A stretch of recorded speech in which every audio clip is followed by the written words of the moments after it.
Close your eyes for a moment. Take a deep breath. Why do you work so hard, yet you feel so empty? You run every day. You chase money. You struggle against time. But when you look at your life, the result is small. The world tells you a lie. It tells you that money comes from noise. It tells you that success comes from stress and busy hands. This is false. The truth is deeper. The truth is silent. Napoleon Hill, a wise observer of men, discovered a secret law. He said, "Thoughts are things. If your mind is full of fear, your life will be full of failure. If your mind is poor, your pocket will never be full. You cannot build a castle on a foundation of sand. Real riches do not begin in your bank account. They begin in the quiet silence of your own mind. To change your life, you must first change the conversation inside your head." Welcome to Luminary English, where stories light the way to better English. You are not just watching a video. You are stepping into a story. Listen closely, feel every word, and let today be the chapter that changes your English forever. Part 1. The starting point of all achievement. The journey to riches begins with a single step, but this step is not with your feet. It is with your heart. The first concept we must understand is desire. There is a great misconception in the world. Most people think that wishing for money is enough. They sit and hope. They say, "I would like to be rich," or "I wish I had a better job." But a wish is weak. A wish is like a small candle in the wind. It can be blown out easily by fear or laziness. To truly succeed, you do not need a wish. You need a burning desire. Let me tell you a story about a man named Edwin C. Barnes. Edwin was not a famous man. He was not rich. In fact, he had no money at all. He looked like a poor traveler. But Edwin had a fire in his mind. He wanted to work with the great inventor, Thomas Edison. Notice my words. He did not want to work for Edison. He wanted to work with him. He wanted to be a partner, not a servant. Edwin had a problem. He did not know Mr. Edison. He did not have enough money to buy a train ticket to the city of Orange, New Jersey. Most people would give up right there. Most people would say, "It is impossible." But Edwin's desire was not a wish. It was a pulsing obsession. It was the only thing in his mind. He traveled on a freight train like a homeless man. When he arrived at the laboratory, he looked tired and dirty. But when he stood in front of the great inventor, Mr. Edison saw something different. Edison said later, "I saw that he was determined to get what he went after." Edwin did not get the partnership immediately. He got a low salary doing simple work. Months passed. 5 years passed. To the outside world, Edwin was just another worker. But inside his own mind, he was already a partner. He burned all the bridges behind him. He told himself, "I will start here. I will stand by this desire until I win." He left himself no way to retreat. He had to win or he had to perish, and in the end, he won. He became the business partner of the greatest inventor in America.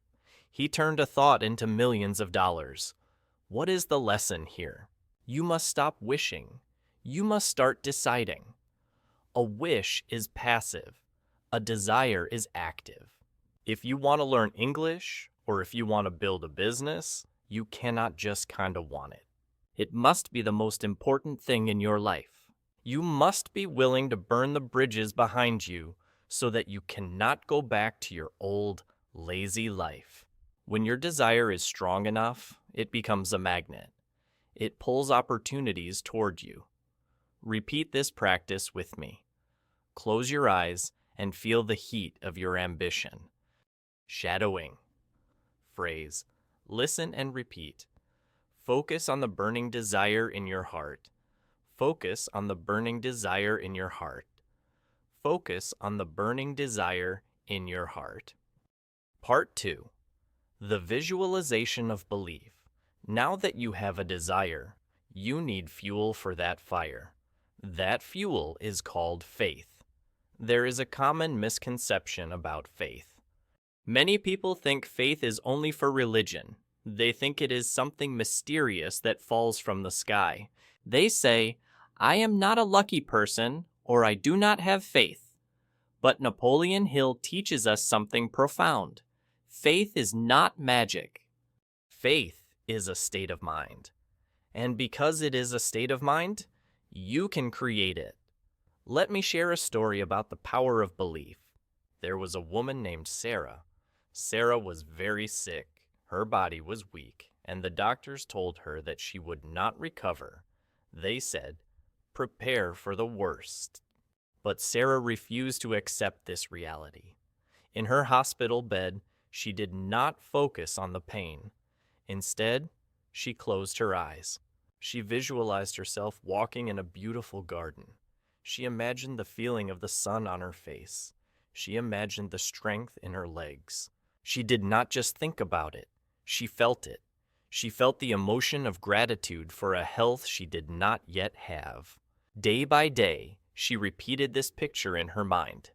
She gave instructions to her subconscious mind. She told herself, "I am strong. I am whole." Slowly, her body began to listen. The doctors were shocked.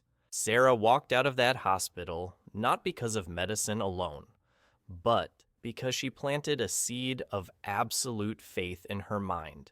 This is the secret. Your mind cannot tell the difference between a real experience and one that you imagine vividly. If you feed your mind with fear, it will create failure. If you feed your mind with faith, it will create success. You might say, "But I do not have money. How can I have faith?" You must deceive your subconscious mind. You must act as if you are already successful. You must walk like a rich man before you have $1 in your pocket. You must speak with confidence before you have the victory. Repetition is the key. If you tell yourself a lie often enough, you will begin to believe it. So, why not tell yourself a beautiful truth? Do not wait for evidence. Believe first, and the evidence will appear. Let us practice this belief now. Speak to your inner self. Shadowing. Phrase, listen and repeat. I believe in my ability to succeed today. I believe in my ability to succeed today. I believe in my ability to succeed today. Part 3. The voice. Inside. We have spoken about desire, and we have spoken about faith. But how do we put these things into the deep parts of our mind? We use a tool called auto-suggestion. This is a big word, but the meaning is simple. It means self-suggestion. It is the voice you use when you talk to yourself. There is a common misconception here. Society tells us that talking to yourself is a sign of madness. If you see a man on the street whispering to himself, you walk away. You think he is crazy, but the truth is, we are all talking to ourselves all the time. The problem is that most of us are saying the wrong things. We say, "I am tired, I am broke, or I am not good enough." Let me tell you a story about a young student named Leo. Leo was failing his classes at university. He studied hard, but when he sat down to take a test, his mind went blank. He was paralyzed by fear. He told himself, "I am stupid. I will fail again." And because he said it, it happened. One day, Leo discovered the principle of auto-suggestion. He decided to try an experiment. Every morning, immediately after waking up, and every night, just before sleeping, he looked in the mirror. He looked into his own eyes and said, I am intelligent. I remember what I study. I am calm. At first, Leo felt foolish. He felt like a liar. His logical mind said, "No, you are not intelligent. Look at your grades." But Leo continued. He repeated the words with emotion. He poured energy into the sentences. After 1 month, something changed. When he sat down for his next exam, his hands did not shake. His breath was steady. The answers flowed easily from his memory. He did not become a genius overnight, but he removed the fear that was blocking his intelligence. The solution is clear. You are the gardener of your mind. If you do not plant flowers, weeds will grow automatically. You do not have to plant weeds. They come by themselves. Negative thoughts are like weeds. They grow when you are not watching. You must consciously plant the seeds of success. You must write a script for your own life and read it aloud.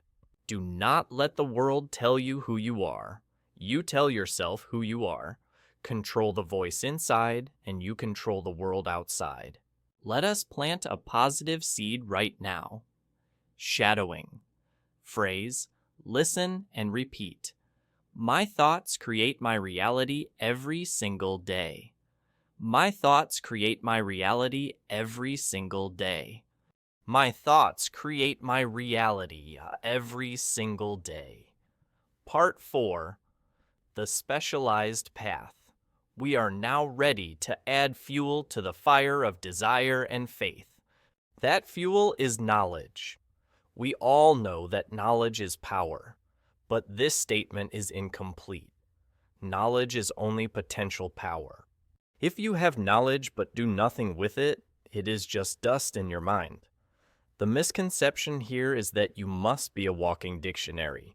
Many students believe that if they read every book and get a general degree, they will automatically be successful. They gather general knowledge like a butterfly jumping from flower to flower.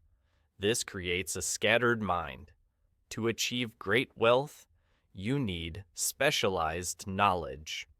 Let me tell you the famous story of Henry Ford. Henry Ford was the genius who created modern manufacturing. He was a simple man who learned by doing. In the early 1900s, a newspaper called him an ignorant pacifist. They meant that he was a man without education or specialized knowledge. Mr. Nah. Ford sued the newspaper for hurting his reputation. During the court case, the newspaper's lawyers tried to prove he was ignorant. They asked him questions that had nothing to do with cars. They asked him trivial things such as, who was Benedict Arnold, a man from American history? Ford looked at the lawyer with calm silence. He said something profound. He said, I do not know the answer to your question immediately, but I can press a button on my desk and bring in a man who can answer any question I ask. He continued, my brain is filled with the specialized knowledge of my life, the business of manufacturing. I do not store general facts that I do not use. The judge and the jury understood. Henry Ford did not need to know history. He knew how to organize men and how to organize materials. He knew where to find the answers. That is true specialized knowledge. What is your specialized path? Are you an expert in one deep, narrow area, or are you just a beginner in 10 different areas? The solution is that you must choose your definite purpose, the goal you found in Part 1. Then, you must gather only the specific knowledge that serves that purpose. A surgeon does not need to know how to bake a cake. He needs to know the heart. A language learner does not need to know ancient Greek if his goal is to speak modern business English. You must become a master of your chosen path. Knowledge is only power when it is organized and directed toward a definite goal. Seek mastery, not merely facts. Let us speak this truth into the silence. Shadowing. Phrase, listen and repeat. Knowledge is only powerful when it is organized. Knowledge is only powerful when it is organized. Knowledge is only powerful when it is organized. Part 5. The Workshop of the Mind. If specialized knowledge is your raw material, then imagination is the workshop where you turn that material into wealth. Imagination is perhaps the most magical power given to humankind. Yet, there is a common misconception that is tragic. People believe that imagination is only for children, for fairy tales, or for artists who paint pictures. They think it is the opposite of serious business. But the truth is, nothing is created without imagination first. Every building you see, every book you read, every ship that sails, it all existed first in the quiet, unseen workshop of someone's mind. Let me tell you about the birth of a very simple, yet very famous idea. Think about a famous soft drink. This drink is mostly water, sugar, and a little flavoring. The actual ingredients cost only a few cents. Now, imagine the man who first created this drink. He did not dig gold out of the earth. He simply sat down with his specialized knowledge and his desire. He combined old ingredients in a new way. He wrote the formula on a piece of paper. At that moment, the paper was not worth more than 1 cent. But the idea, the imaginative combination, was worth millions and millions of dollars. The wealth was created in his mind long before it was bottled and sold. The value was in the thought. The thought was the asset. Napoleon Hill tells us that there are 2 forms of imagination. We must exercise both. The first is synthetic imagination. This is like rearranging things on a shelf. You take old, proven ideas and combine them in a new structure. This is the imagination of the inventor who takes an existing engine and makes it more efficient. The second, and more powerful, is creative imagination. This is the imagination that speaks to you in a flash of insight. It is the new idea that seems to come from nowhere, often when you are quiet or walking in nature or just waking up. This imagination is connected to the deeper wisdom within you. You must treat your imagination like a muscle. If you do not use it, it becomes weak. If you allow fear and doubt to enter the workshop, they will destroy the tools. Close the door to the outside noise. Use the knowledge you have gathered. Put your desire for success at the center of your mental workshop. Then, let your imagination build the picture. Hold the picture clearly in your mind, and the outer world will begin to arrange itself to match. Let us exercise this great power right now. Shadowing. Phrase, listen and repeat. I can imagine a better future for myself. I can imagine a better future for myself. I can imagine a better future for myself. Part 6. The Crystal Clear Bridge. You now have a burning desire, absolute faith, specialized knowledge, and a vivid imagination. You have the gold and the workshop. Now, you need the bridge that connects the idea to the reality. That bridge is organized planning. The misconception here is dangerous. Many people believe that true genius is spontaneous. They think that brilliant people simply improvise, that they just wake up and success falls into their lap. This is the lie that keeps the average person poor. A truly successful life is not a result of chance. It is the result of intelligent, deliberate plans. Let me tell you about an architect named David. David was a man of great imagination. He saw beautiful buildings in his mind, and he wanted to build a great community center for his city. The design was revolutionary. Everyone who saw his sketches was amazed, but David was impatient. He thought that spending time on detailed plans, the blueprints, the cost calculations, was a waste of his creative energy. He said, "I will supervise the work and make the design perfect as we go." He began to build the foundation without a clear map. The result was chaos. The cost of the materials were wrong. The workers were confused. One team built a wall that the next team had to tear down. The foundation was unable to hold the weight of the dream. Soon, the entire project had to stop. David's brilliant dream collapsed, not from external pressure, but from internal disorganization. The solution is that you must become a master planner. First, you must create a definite written plan of action to carry out your desire. It must be so clear that even a child could follow the steps. Second, you must decide exactly what you intend to give in return for the thing you desire. There is no free lunch in the world of achievement. You must pay a price in effort, time, and sacrifice. Third, you must begin at once. Do not wait for the perfect moment. Take the first step on the plan immediately, even if it is a small, quiet step. Your plan is the crystal clear bridge across the gap between the thought you imagined and the money you hold. If the bridge is weak, you will fall into the river of failure. If the bridge is strong, you will walk to the other side with confidence. Do not be the man with the brilliant idea who has no map. Be the person who takes the beautiful, silent thought and organizes it into physical reality. Let us commit to building this strong bridge now. Shadowing. Phrase. Listen and repeat. A goal without a plan is just a dream. A goal without a plan is just a dream. A goal without a plan is just a dream. Part 7. The enemy of failure.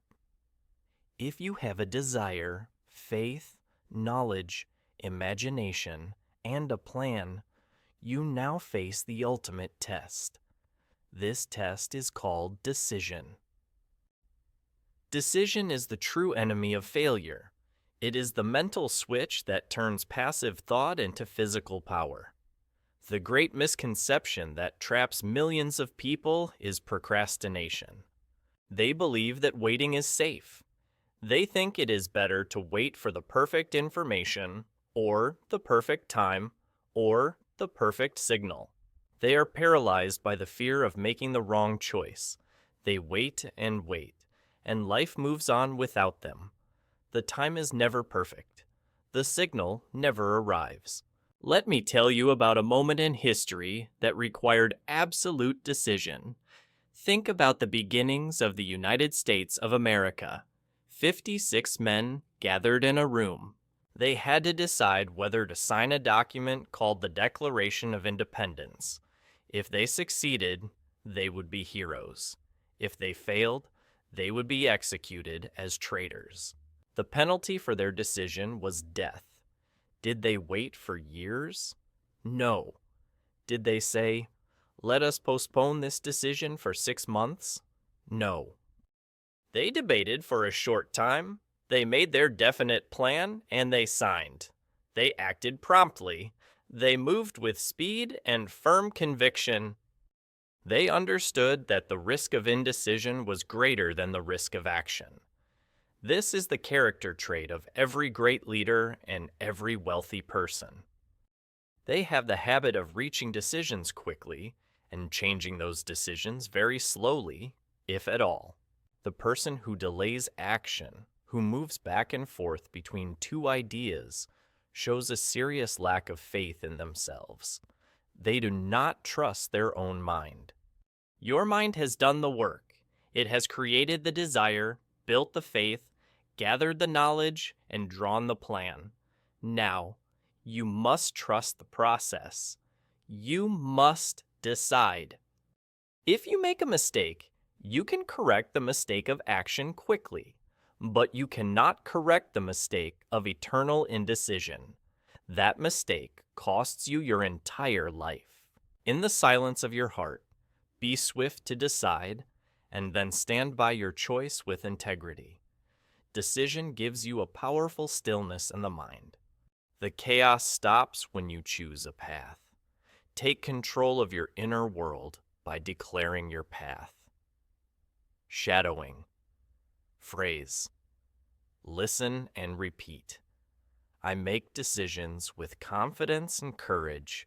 I make decisions with confidence and courage. I make decisions with confidence and courage. Part 8.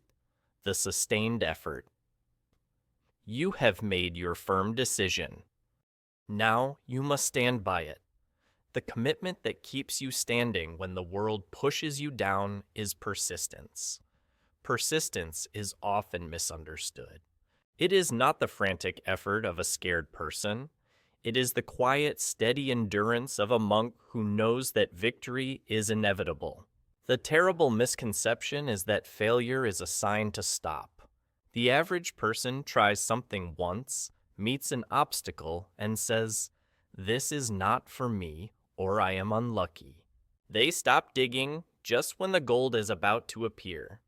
Let me tell you one of the most famous stories of persistence. It is the story of a gold miner. This miner traveled west with great hope, searching for gold. He found a piece of ground, started digging, and hit a vein of gold ore. He worked hard, pulling out ore until the vein suddenly disappeared. He had reached the end, or so he thought. He dug for a little while longer, but he found nothing. He became discouraged. He felt defeated. He decided to quit. He sold his equipment and his claim to another man for a few $100s. The second man, who was only a junk dealer, was smarter. He knew he lacked specialized knowledge, so he did something simple. He hired a mining engineer. The engineer quickly analyzed the area. He told the new owner, "The vein did not disappear. It was only a false break. The gold is only 3 feet from where the first miner stopped." The first miner had been 3 feet from millions of dollars. He stopped not because the gold was gone, but because his persistence was gone. He lacked the inner fire to take 3 more steps. He was defeated by a thought, not by a physical wall. The lesson is this: every great success story is filled with repeated failures. Failure is just a test of your desire. Persistence is the heat of the furnace that turns soft iron into hard steel. It is necessary for the strengthening of your character. You must cultivate persistence. How? First, you must have a definite purpose. The goal must be clear. Second, you must have a clear plan. You must know what you are doing. Third, you must close your mind to negative influences. Do not listen to the people who tell you to quit. Finally, you must be steady. Do not run fast and stop. Walk slowly, but never, ever stop moving forward. Endure the silence of the struggle, for victory is always on the other side of the pain. Declare your strength and your commitment now. Shadowing phrase. Listen and repeat. I will never give up on my dreams. I will never give up on my dreams. I will never give up on my dreams. Part 9. The Power of the Group. The journey to true riches cannot be walked alone. No matter how strong your desire or how perfect your plan, you need the power of others. This is the law of the mastermind. The great misconception in the modern world is that the lone wolf is the strongest. Your ego whispers to you, you must do it yourself. Rely only on your own strength. But this is a sign of weakness, not strength. A person who tries to succeed alone will fail alone. No single mind holds all the specialized knowledge needed for massive success. Let me tell you the story of Andrew Carnegie, the man who built the giant steel empire in the United States of America. Mr. Ift. Carnegie was not the most intelligent man in every subject. He was not the greatest inventor, but he possessed the genius of surrounding himself with people who were smarter than he was in every area he needed. He formed a group, his mastermind. He had one man who was the expert in buying materials. He had another who was the expert in finance and money. He had another who was the greatest expert in production and manufacturing. Mr. Carnegie was the conductor of this orchestra. He did not pay them a small salary. He gave them a part of the profit. This gave them incentive. They worked together in perfect harmony for one definite purpose: to produce more steel than anyone else. The result of this group was not just the sum of their individual brains. It was much more powerful. 1 + 1 did not equal 2.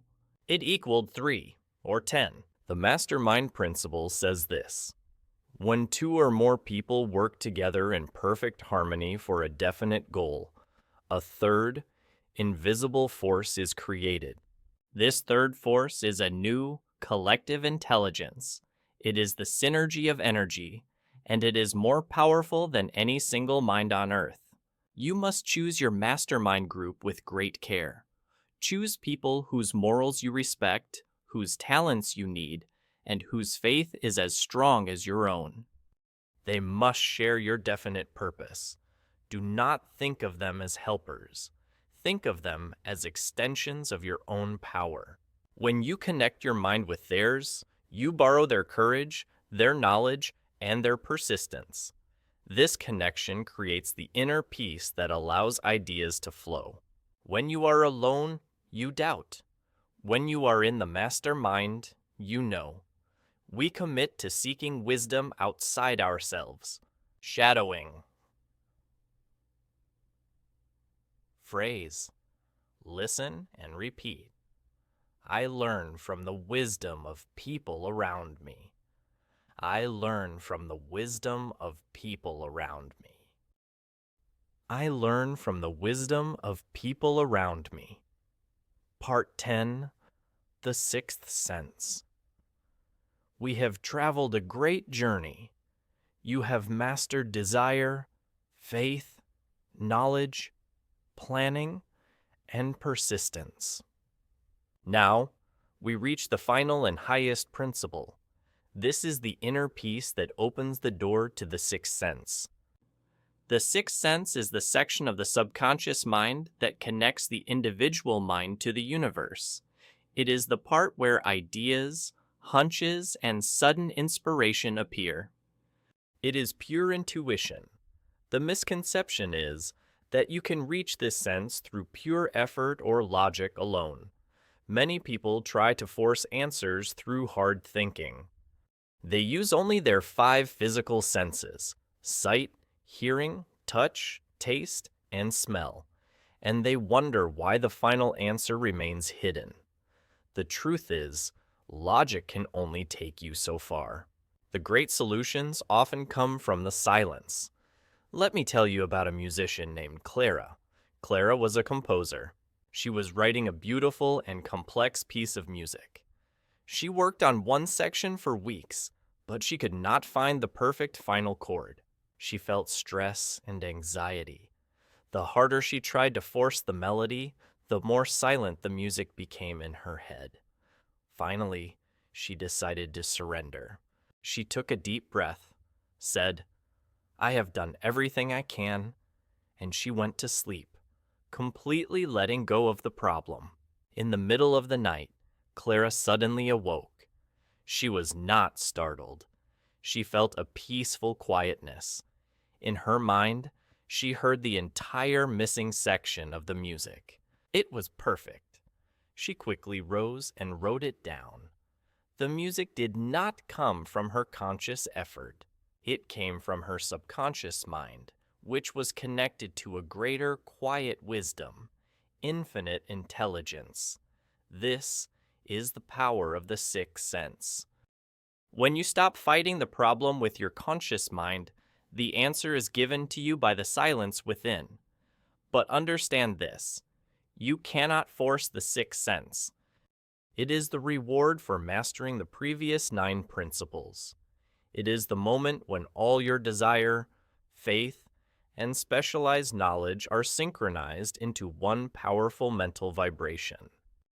When your mind is clear, persistent, and decided, the door opens naturally.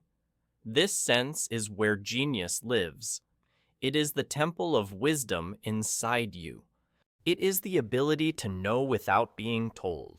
It is the quiet voice that guides you to the correct person or the correct opportunity without the use of your physical senses. You must honor this sense. Give it room to speak. The sixth sense speaks loudest in times of peace and stillness. Trust the invisible signals. Let us commit to listening to that deepest part of ourselves. Shadowing phrase. Listen and repeat. I trust the quiet wisdom inside my heart. I trust the quiet wisdom inside my heart. I trust the quiet wisdom inside my heart. Part 11. The Quiet Truth. Before we conclude our journey, allow me a moment of personal reflection. I am not speaking to you now as the teacher, but as a fellow traveler on this path. I used to believe the lie, just like everyone else. I believed that struggle was a badge of honor. I thought success meant working 80 hours a week, fighting for every dollar, and living in constant noise. I was exhausted, but I was never truly rich. My heart was full of anxiety. My desires were weak. They were wishes, not burning obsessions. I lacked the faith to truly see my victory before it happened. When I faced an obstacle, my persistence was fragile.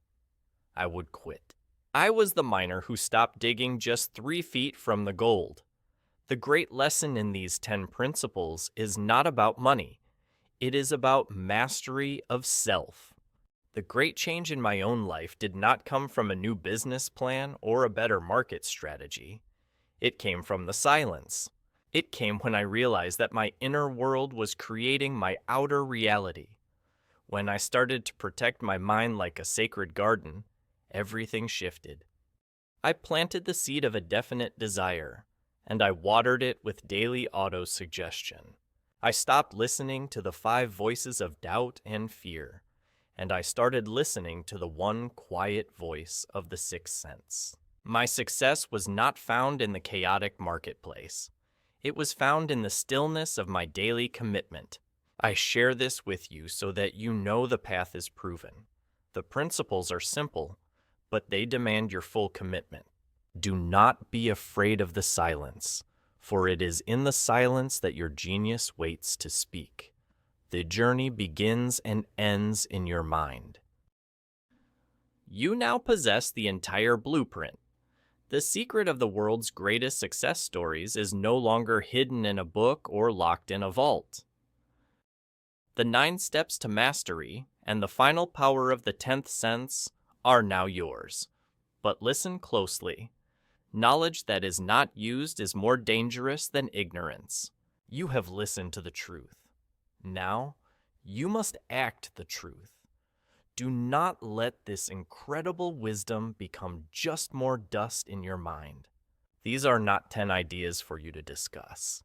They are 10 direct commands for you to follow. The universe does not reward wishes. It rewards definite plans backed by persistence. Your future self is waiting for the decision you make right now. Will you remain the man who stops digging 3 feet from the gold? Or will you commit to the quiet, burning desire within you? Money is not earned by chasing it. Money is the inevitable result of an organized mind. Be rich in faith, be rich in persistence, be rich in specialized knowledge, and the physical riches must follow. You have the power. Go forth and create the wealth that begins in the silence of your soul. If this deep dive has awakened a burning desire in your heart, let your voice be heard. First, like this video to tell the algorithm that this message is valuable. Second, subscribe to Luminary English. so that you never miss the chapter that changes your story. And finally, comment below with the simple, powerful phrase, I am ready. Let the silence of your decision create the noise of your victory. I will see you in the next chapter.